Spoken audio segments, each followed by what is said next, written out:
But I would like, you know, if you have a question, I would like to hear it. I would take preference over that. But you don't, do you? So, okay, really no one does. No, that's fine, because I do have, I mean, hopefully you do have questions and you're thinking like, oh, well, I have a question on the homework because I don't know what's on it because I haven't looked at it. Does that sound familiar? Anyway, now I'm angry. Okay, so let's do a reaction problem. And I'm not gonna just be all mechanical about it. I'm gonna tell you like everything I'm thinking about it as I write it up, which would maybe help with some explaining words, because I'm sure I'll come up with something on this. Now again, this did come from the book, so you can check it there. I was looking at I actually found an example. I want to throw as many examples at you as possible, but this is just happened to be what was right in front of me. When I was looking through my notes unfortunately, I normally actually do these fresh. I write a new question every time so that I really get it. Sometimes I make a mistake.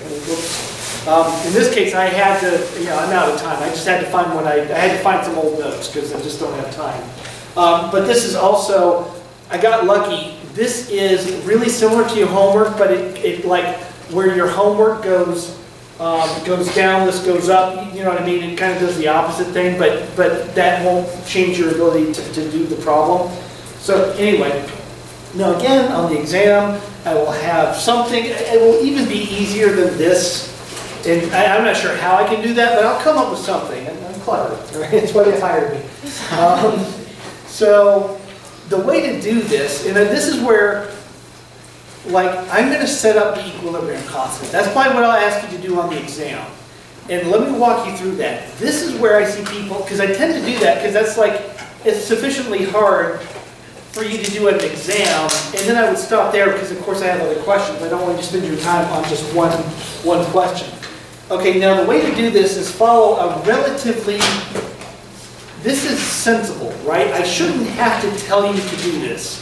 So hopefully I'm going to show you this, and then it's going to be like, it's like a natural flow of an approach to answer these questions, which is to, at first, before the reaction occurs, there's an initial number of moles. Let's call it N. Okay, again, that would be simple. And there would be zero products. Again, like, well, of course. Right, of course there is. Unfortunately, it doesn't start this way. It gets you moving in the right direction. But this has nothing to do with the answer. Slight problem with that. What you care about is the final number of moles. This is where you have to take a little bit of an intellectual leap. Not that it's too hard. What you're going to do is, I remember that extent of reaction, I gave a little epsilon. Well, the reaction epsilon, where the reaction stops, I call it alpha. It's really the same thing, if you recall how I drew thermodynamics as a function of this little epsilon thing from 0 to 1. But where the reaction stops is the epsilon that corresponds to point alpha. Anyway, it's just some nomenclature. Okay, now stop there. Does it make sense? Now alpha will go from 0 to 1. All right, so if alpha is 0, there's no reaction. See, this is not just some algebraic symbology. It means something, and it's very sensible. If alpha is 0, there's no reaction. If alpha is 1, I have no reactants. The reaction went to completion. That's exactly what should happen. This is very sensible. Okay, now I've got to think about how many products do I get. Now, don't worry about this at this point. I know that if I have, okay, n moles of this, or let's say it's 1 mole, and if this goes to completion, I got 1 mole of that. Okay, well now I need to remember that's n. Right? No? There you go. Alpha n. Right, of course. What if it only goes half a mole reacts and I only get half a mole H2? Okay, and brainless, that's how much water. Next step. Now this is where the violent choke occurs. This is the final sum the results. N minus alpha n plus alpha n plus 1/2 alpha n And I actually have seen people know how to do this, but simply not add correctly. I try to, if I see that, I'm only going to take a point off. If I see it, my TA see it, good luck. All right, so cancel, cancel. N plus 1/2 alpha n. Very simple. Why? Because I'm trying to get to partial pressures. Let me make sure. Okay, partial pressure. Now remember that partial pressures are the thing that tells me how their G energy is changing. Everything has G of formation energy, or let's call it chemical potential, G of formation per mole. Everything has that by itself, but as soon as they mix and react, it starts to change. And it changes based on the partial pressure. That's because it's a form of work. That changing partial pressure is a form of work, the reversible work, and that's what changes G. Okay, so I need to get to the partial pressure, and let's see, and the partial pressure, here, let me, I'm not using the board so well as typically the case. The partial pressure of species I will be the mole fraction of that times the total pressure. So I want to make a note of that. Don't get lost about partial pressure, mole fraction, that's total pressure. I'm going to come back to this because I have you do kind of a nasty question, the second one in the problem set, where you're going to play games with this. So anyway, okay, now this ends up being kind of easy. Okay, mole fraction. Okay, final number of moles, and I'm going to factor n divided by the total. I'm going to factor n again.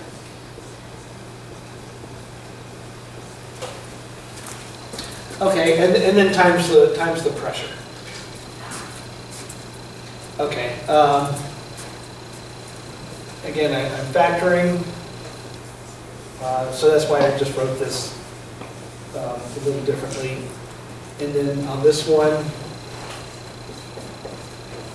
again, the total is always the same.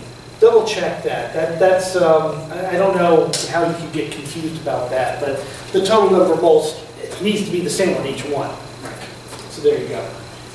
Okay, and then what do I do with that? Okay, with that, actually I'm ready to write down the equilibrium constant. And look at the cheat sheet.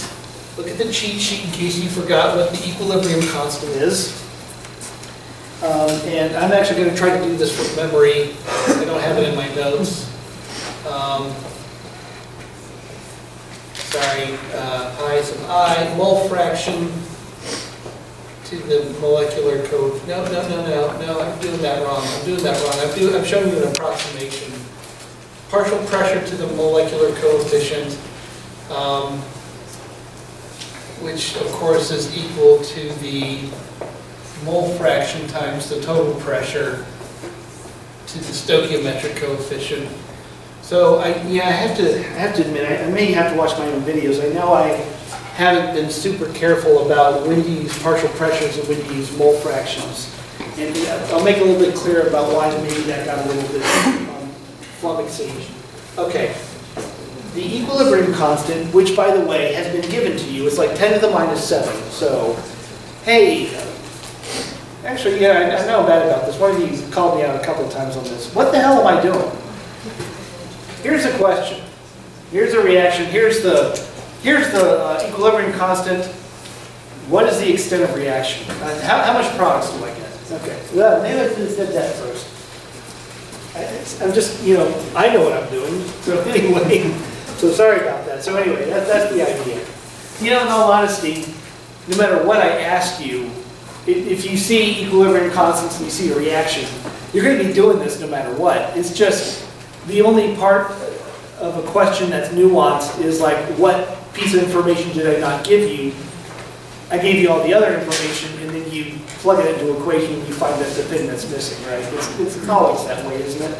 So, okay, so now I'm going to do, this is something I tend to get hung up on. I got to remember to look at the products first. Do the products first, because those are like the normal ones. Those are the ones on top. Now remember, this is a reaction, gas phase reaction. The reference state is P naught, which is 1 bar. Okay, oxygen, remember to do the products first, is to the half. And then the reactant is flipped. Just remember that. Okay, and now what I can do is, I have to admit I got to go through all my notes. Now I can insert the mole fractions and factor out the pressures. The pressures, so there's a bit of algebra I'm not showing here. Sorry, I'm squishing this. Hopefully this made it to the video. Okay, so now I know I did a bit of algebra, but it's not, actually not really. I mean, yeah, H2, O2 to the half, this partial pressure. Okay, these two cancel, so this guy's on bottom. And here's a little trick. Here's another little hint. Don't memorize this, but whatever the reference pressure, again, that's always 1 bar, because that's where we get all our thermodynamic data. The actual pressure of the system has to match. Okay, now again, just about 2 minutes ago, I got a little flummoxed up here when I wrote this out purely as mole fractions, and I know I've done that a couple of times now. The reason that is that if this will be the only PChem class you've ever had, hopefully. I've been through a couple, including my own. It turns out that traditionally, when you see these, Google these questions, look in Wikipedia, look at these questions, look for examples of these questions, Chad or whatever, it will always say the pressure is maintained at 1 bar. You almost universally see that in these reactive questions. Oh, assume that the pressure of the reactant system is maintained at 1 bar. You see why? Dead. Dead every time. For one, your P naughts are always dead. They're just 1 bar. One just goes away. And if your total pressure maintained at 1 bar, forget it. You're left with just mole fraction. So it always equals down to that way. But moi knows that that's not realistic, so I'm going to have you do the question where you do just call it 1 to basically get rid of it, and 1 that you don't. Okay, now before I get there, let me actually finish this question. I'm going to do this question where assume the system is maintained at 1 bar. So make a note of that. Okay, now this ends up, here, let me give myself some room. Okay, now K has been given to you at this point. So this is a question where I'm trying to find alpha, because that's what's on your homework. Sometimes I flip it. Sometimes I give you alpha and I ask for K. I don't like doing that so much. Sometimes I do that for the sake of variety, because it's more sensible to look, it's like I want to know the yield of the reaction, and that's alpha. Alpha is the yield of the reaction. It makes sense for you to find that, because that's like satisfying. If I give you the yield of the reaction and you calculate the equilibrium constant, it's like, so what, right? Anyway, okay, so I give you a number, and now you insert all these alphas. Okay, mole fraction of H2 is, so the ends cancel. Now here's a hint, folks. The ends should always cancel. If you've done this part, you've done it right. The mole fractions have no n in it. How could they? They're fractions. So they can't be extensive. And n is extensive. Okay, so alpha over 1 plus alpha. Okay, here's here's O2. Alpha over 2. 1 plus alpha. Look at that, I wrote a letter N. Alpha over 2. Sorry, I know I'm squishing this a bit. And then I've got 1 plus alpha over 2. Oh yeah. This is H2, and so it gets flipped. 1 minus alpha. That looks like a 2, doesn't it? It's an alpha. 1 minus alpha. There we go. Yeah, my alphas can look like 2s. So be careful of that. Okay. And again, let's assume that we'll just forget the pressures. Okay, and then that's it. Now, one reason I like this, now the previous homework, which I asked you to do one of these questions a little too soon, what did I give you? I gave you A goes to 2B or something like that. I gave you some generic example for which this was solvable with the quadratic equation. In this case, not. No. Here, let me put this into a different form. Let me call it x. So this is, alpha is now x. X to the, I have to trust that I did this correctly before. Double check me, but when again, I'm kind of stealing my previous notes. And that is a 2, by the way. So what I've done is I factored it. I factored this. Okay, and then what I do on the homework, questions. What is the hashtag or number sign you made? No, that I just gave you, K. Right, this is K. What I'm emphasizing is on the homework, I give it to you. So this is like 1 to the minus 7 or minus 17 or something, right? Right, now, and especially here. At this point, there is an x, which is alpha. I'm writing the letter x for a reason. That solves this, right? This is a very solvable equation. The reason I'm writing a letter x is that I use Mathematica or Wolfram. I just like the word Wolfram better. Use Wolfram Online to solve that, right? Our computers are way advanced at this point. It is very impressive to me. The guy who came up with Mathematica, Larry Wolford, he was like a child prodigy. And the thing that's just incredible to me is that not only does Mathematica can solve this, it can actually do symbolic calculus. I have no idea how you program a computer to do that. And Mathematica was real expensive, and then the guy gives it away for free. Now, I know that the one online stripped down because sometimes I've given problems it can't solve. That's because I don't know how they program it, but so he didn't quite give it away for free, but he mostly gave it away for free. So I have a little guide on the homework, how to use Mathematica Online to solve this. And now you got to be careful. There can be more than one answer. Maybe like -5 or something. Okay, that's not right. 1.2, that's not right. And 0.95, which is I think what you actually get. 0.95 something something. That's the right one, right? So it's you know, it's to a power. So there's often multiple x's that solve that. Only one of them is between 0 and 1 because nature behaves itself. So there you go. And of course, that is the fractional percent. So multiply that number times 100, that's the percent reaction. And there you go.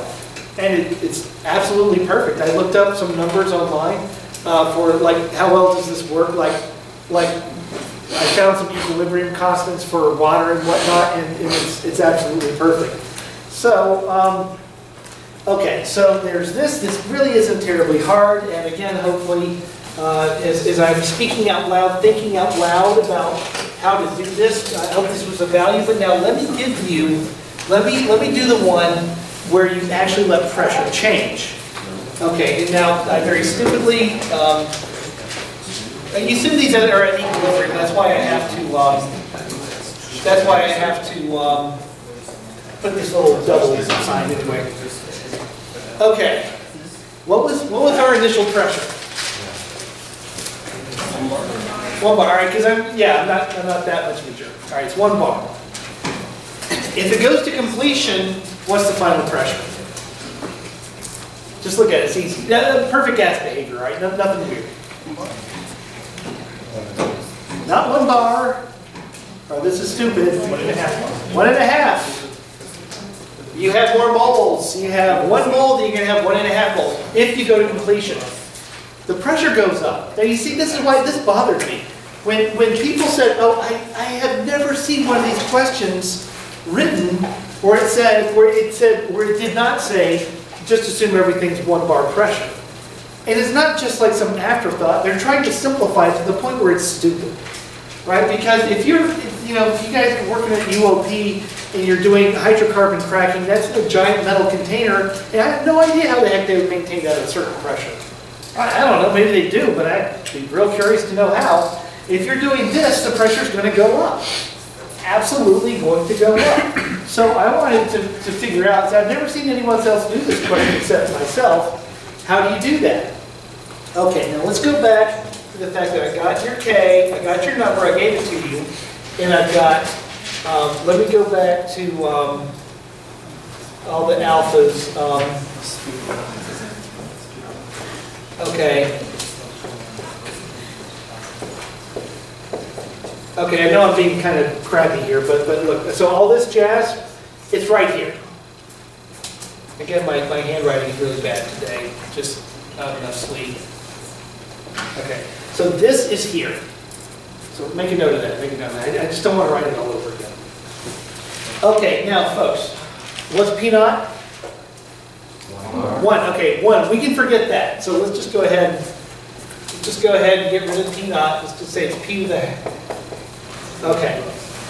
Now, pressure goes from 1 bar, 1, to 1.5. What do you think? Can I just ignore it? Maybe it doesn't do it. No, I cannot ignore it. It's going to change the alphas, right? Now, in fact, you got this last time. I quizzed you on this last time. If the pressure is going to go up, if the reaction is occurring, the pressure rises, what's going to happen is nature is not going to let it go as far as it normally would have. So, in other words, if you assume the pressure remains at 1 bar, you're going to get more product. But when you more realistically don't let that happen, when you start to form products and the pressure rises, Le Chatelier's principle kicks in. Le Chatelier's principle says, hey, I see the pressure rising and I don't like it. I'm going to try to put the brakes on that. And it does that by not allowing the reaction to go as far to the right. So this damn thing is going to lower your alpha. And it's not a lot. It's going to be like point. Actually, I think the solution to the first problem is 0.96, and then it's like 0.95 once you figure out how to do this. Okay, so yes, the effective pressure, it's not tremendous, but it's there. The question is now, okay, this is like 10 to the minus 7 or whatever it is, I don't know. This is this guy. How does this change this? How do I feed that into the system? Right? Because if I'm at Wolfram, and again, to interact with the website, you have to put it in this form. It understands X's and Y's, right? It doesn't know what alpha is. It doesn't know what you're doing. How do I plug in pressure to have an effect that's calculatable? Divide your K value by the P term? Well, now, hold on, but P is changing from 1 to 1.5 as a function of, here's a hint, as a function of what? A function of alpha. So hold on, so that means that P has what inside of it? It has an alpha inside of it, exactly. Just like when you integrated work, minus exterior pressure dV, but reversible work has a V inside of it. Alpha has a pressure has an alpha inside of it. So you need to get it out. In other words, we need to rewrite pressure as a function of alpha. And take that to the half. And multiply it by all that jazz, and then put it into, anyway. Okay. What goes in, okay, now I need to put in pressure, but it needs to be in alpha form. If alpha is 0, what does this function equal? 1, and if alpha is 1, then it equals 1.5. Okay, can somebody suggest a function? Come on, people. If x is 0 and y is 1, and x is 1, y is 3 halves. 1.5 alpha. No, because if alpha is 0, that's 0. Good thinking, but nope. Plus 1? Okay, but now this is 2.5 if alpha is. No, you got the right left-hand point. If alpha is 0, the pressure is 1. 1.5 R. There you go. Here you go. Right, it's easy. 1 plus half alpha. There you go.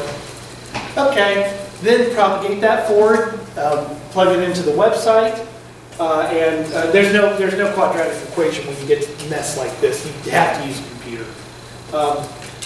And so what you do is you basically tack on an extra term. and it will lower the alpha as a result. It's not a big effect, but it's more real, and that's how you deal with it.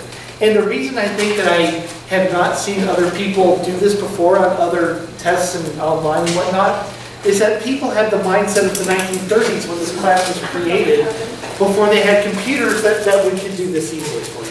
Sorry, question. So you're saying that alpha subscript S is the thing on It is all this, right? All this is the same. Okay. So, So when we just add to the right of that, we're going to add the 1 sub alpha half to the half power. yeah. How about I'll just like yeah. Let me go here.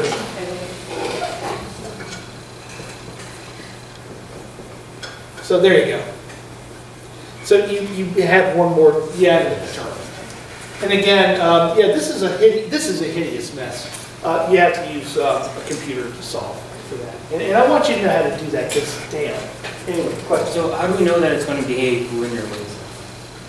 Oh, well, no, that is perfect gas behavior. Now notice that 1 to 1.5 moles, and the perfect gas law would stipulate that it would, yes, it would linearly go from 1 to 1.5 bars. You're right, though, that if this was real gas behavior, no, that would not happen. That would not. But the deviation probably wouldn't be too crazy, right? The perfect gas law is kind of oddly really quite good for the most part. And only if you're doing something really crazy, like you're at some obscenely high temperature and pressure, which you might, I don't know, maybe you might be onto something there. Would something really go wrong with that idea? It gets us started. And in all honesty, I've always been thinking about trying to include, like make this Quadratic? well, putting in the van der Waals equation. That's how you have to do it. But I mean, that's doable. But at that point, it's like more of a computer modeling problem than just a pen and paper. And we do tend to try to do more pen and paper problems than computer modeling. I'm actually, so we have a class. One of our faculty is actually developing a class that's all about computer modeling in chemistry, because computers are a thing. Maybe you've heard of that. And why would a company want somebody who can make these approximations? All right, so UOP, okay? You just mentioned like, well, no, this isn't going to be perfect, and you're right. And it could make maybe a 1% difference to the product distribution. Do you think they care? Yeah. Oh, God, yes. Because they're making millions of tons of oil, and a 1% plus or minus is millions of dollars. Yeah, they care. And if you know how to deal with this properly, and that does mean computer this and that, you're worth a good fraction of that $1 million to the person who can't is worth nothing. Right? So anyway, I kind of appreciate that, and I think it's a long time. This class is still mired in the 1930s, and I am kind of a traditionalist, so I don't want to go deviate too much from that, because I think that could be doing you a disservice. But at the same time, I also think it's bizarre not to have you learn modern tools, because why else would we make them? So anyway, other questions? We're okay? All right, now I've got more. I've got more than for hints, really. Let's see. I've got. Tell you what. How about what do I want to do here? How about a Henry's Law? Henry's Law question. And let me. So the thing about Henry's Law is that you only have one on there, and I usually put Henry's Law on the test as well. This would be an early question, because again, it's really not too hard, really not hard at all to do Henry's Law. I just give you a constant. I give you 12-ounce Coke can. It's water. It's basically water. It was pressurized with CO2. Here's the Henry's Law constant. What happens when I pop the top? Right. So that's the question. It will almost always be the question, and I'll just change the gas, something like that. So the way to figure this out is to make the units work. Right. So don't try to remember a process. Don't try to remember like, okay, take the pressure, divide by Henry's Law, multiply by mass in kilogram. Don't do that. Just make the units work. Just make everything equal the units of what I'm asking, which would probably be moles of gas, right? Okay, anyway. Let's see, what do I want to do here? So I'm asking for, in this case, You know what, I'll save this for later. I have a question where I asked you to find the Henry's law constant, but you know what, I've got another question here where I use the Henry's law constant. That's probably better. Okay, so K's, Henry's law, okay, remember this is it. Okay, Henry's law constants are called K's too, just like equilibrium constants. That's an accident. There's only so many letters. So look out for that. Yeah, that's sucky. You just need more stuff in the alphabet. Okay, it's in molality. It's in molality, because why not? Now, molality is like moles per kilogram of solvent. So instead of moles, instead of per liter, right? Molarity is per liter, molality is per kilogram. Water, a kilogram of water is guess how many liters? One, right? So clever, right? Anyway, and of course we only really care about water. Okay, so for N2, the Henry's law constant is 1.56 times 10 to the 5. Okay, again, it's hugely important what the units are. You'll figure this out based on the units.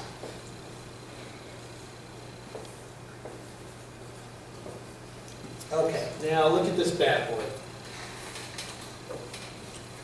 What the heck do I do with that? And the question is, let's see, number of moles of N2 in 1 kilogram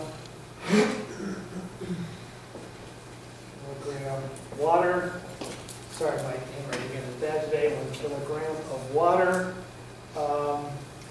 and 1 bar pressure. So hideous shorthand. Okay. Let's see.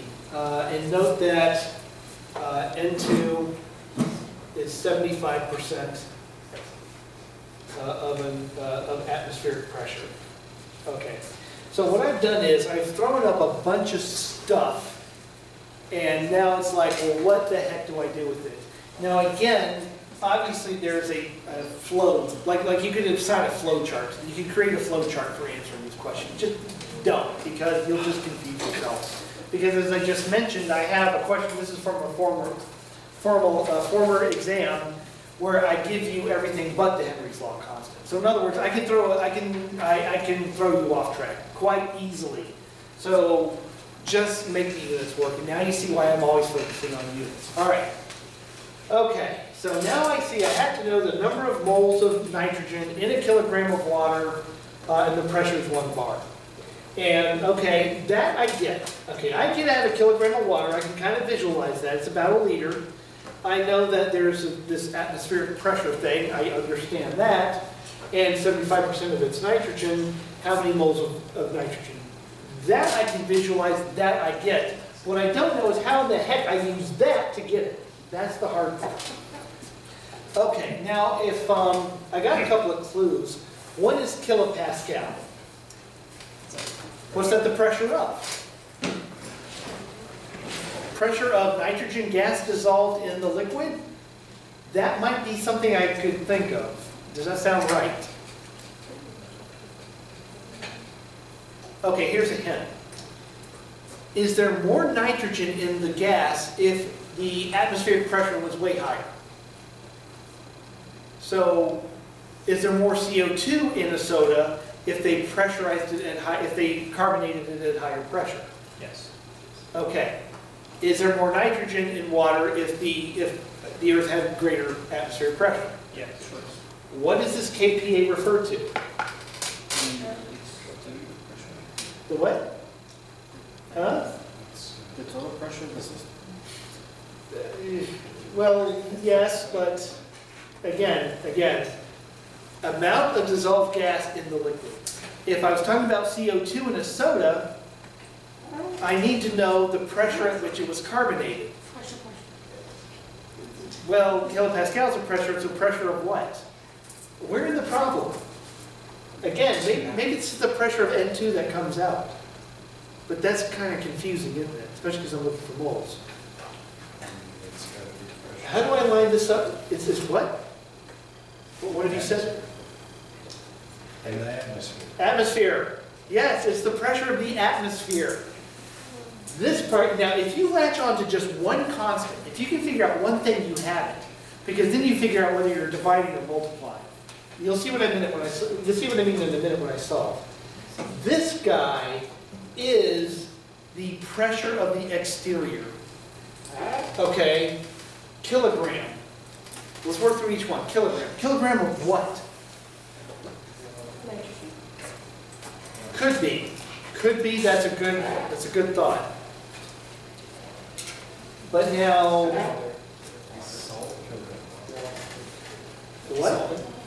What? Solvent. It's the solvent. Okay. Moles? Moles of what? Nitrogen. There you go.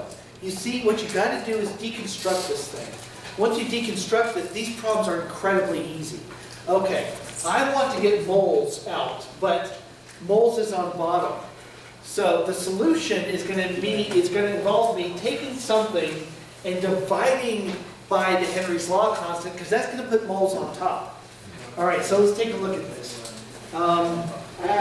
Okay, so no matter what, Henry's law constant is going to be at the bottom. Kilogram. You see? So when I divided, I brought moles on top. And I know it's the moles of N2. And that's the question, what's the moles of N2? Okay, so I'm mostly there, just by figuring out what the heck the units meant. Now, I gave you some information. I'm not beyond giving you useless information, but I try not to, because that's kind of crappy, but sometimes I do. Okay, what's on top? 1 kilogram. What's that? 1 kilogram. 1 kilogram of water, And 1 bar. right? And, 1 bar. well, hold on, 1 bar. Now that's the atmospheric pressure, but there's a slight problem. Converted to kPa. Converted to kPa. So there's 100 kPa per bar. Yes, you're right. 1 bar is 100. There's something missing.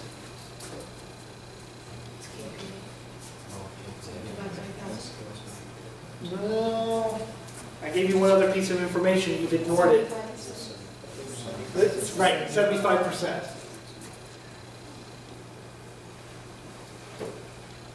And I do that, I throw that little thing at you because it's real. The atmosphere is composed 75% of nitrogen.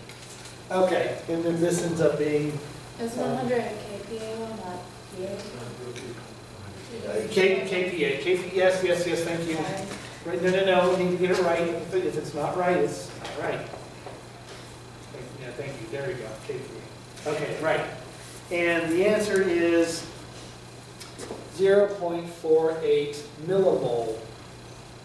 I did this, and I converted it to millimole because otherwise it's like a terribly small number. And that's per kilogram of water. Okay, now, let me give you, because we're kind of out of time, this is not the type of question I typically ask. What I actually do is this. Let me show you where you're going to get it wrong. Okay, you fundamentally get how to do this now.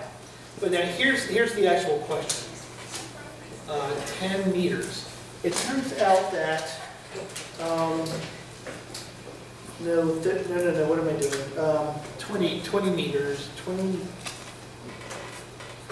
20 meters down, you're at 3 ATM.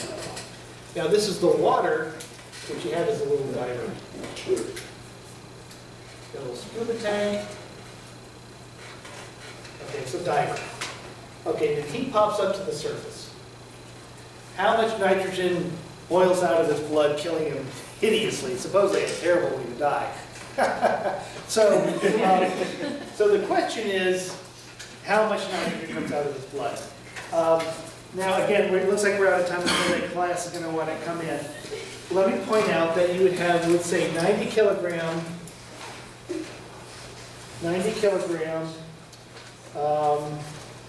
you would have 303 kilopascals of of pressure divided by Henry's law. So the 90 kilogram is the person, which is about right. And you're at 3 atmospheres, so that's all right. But that's, of course, we have a mix of 75% nitrogen, 1.56 times 10 to the 5 kPa per kilogram. Moles is on top. Okay. Is that right? What's missing? You're right, something's missing. Exterior pressure. Right, what you have to do is actually subtract from that minus 101